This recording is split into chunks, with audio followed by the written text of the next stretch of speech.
All children get sick at one time or another, and depending on the type of illness, they may need to take medication. They may even need to take a dose while in your care.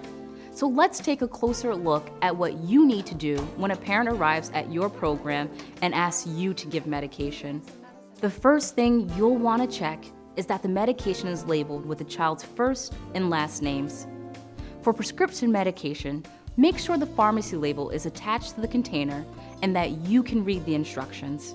All medication should be in a child-resistant container. Be sure parents give you any special tools you'll need to give the medication, like a dosing spoon, pill crusher, or an oral syringe. Make sure you write the child's first and last names on the tool. Sometimes, parents may bring in medication samples for you to give to their child. Be sure to let parents know that the healthcare provider must label these samples with the same information that is required on the pharmacy label. Once you know that the medication is properly labeled, check the written instructions. As you review the form, make sure the instructions are complete, understandable, and signed by the healthcare provider. So, if you don't understand something, work with the parent to get all the information needed so you feel comfortable that the medication can be given safely. Once you feel comfortable with the instructions, make sure the parent has signed the back of the consent form giving you permission to give the medication to the child. And if the healthcare provider did not write the specific hour to give the medication on the front, have the parent do so. Next, match the instructions written on the consent form with the instructions written on the medication label or package. If the instructions do not match, tell the parent you cannot accept the medication.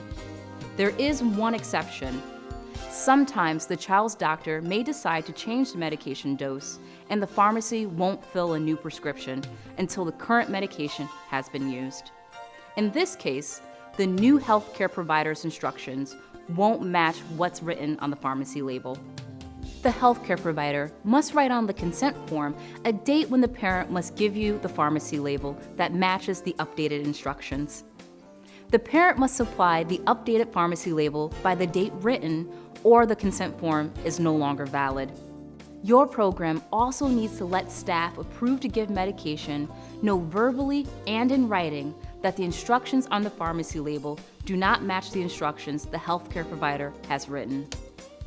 One way you can do this is by putting a colored sticker on the child's medication near the pharmacy label. That way, you will know that any child's pharmacy label marked with the sticker does not have the updated information, and you should follow the instructions on the consent form.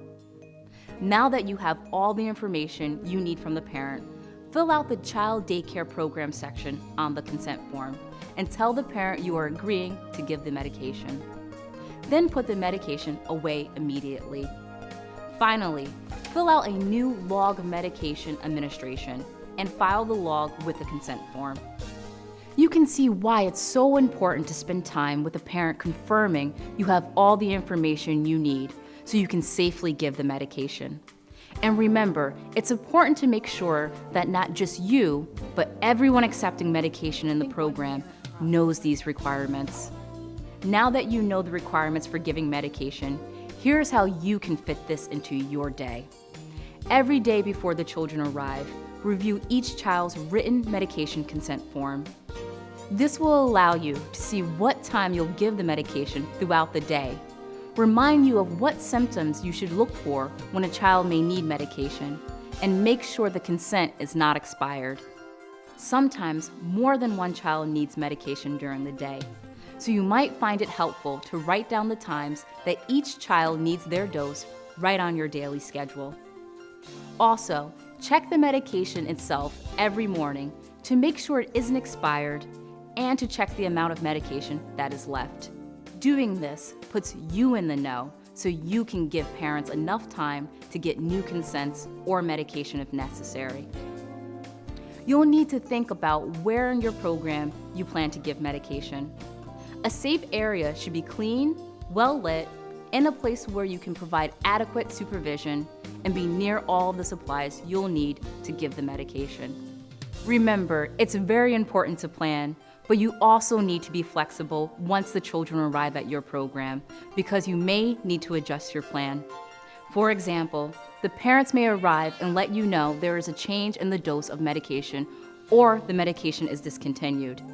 The parent may also have a new medication for you to give.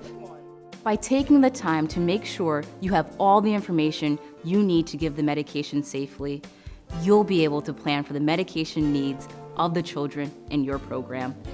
Before moving on, complete exercise 4.1, accepting medication.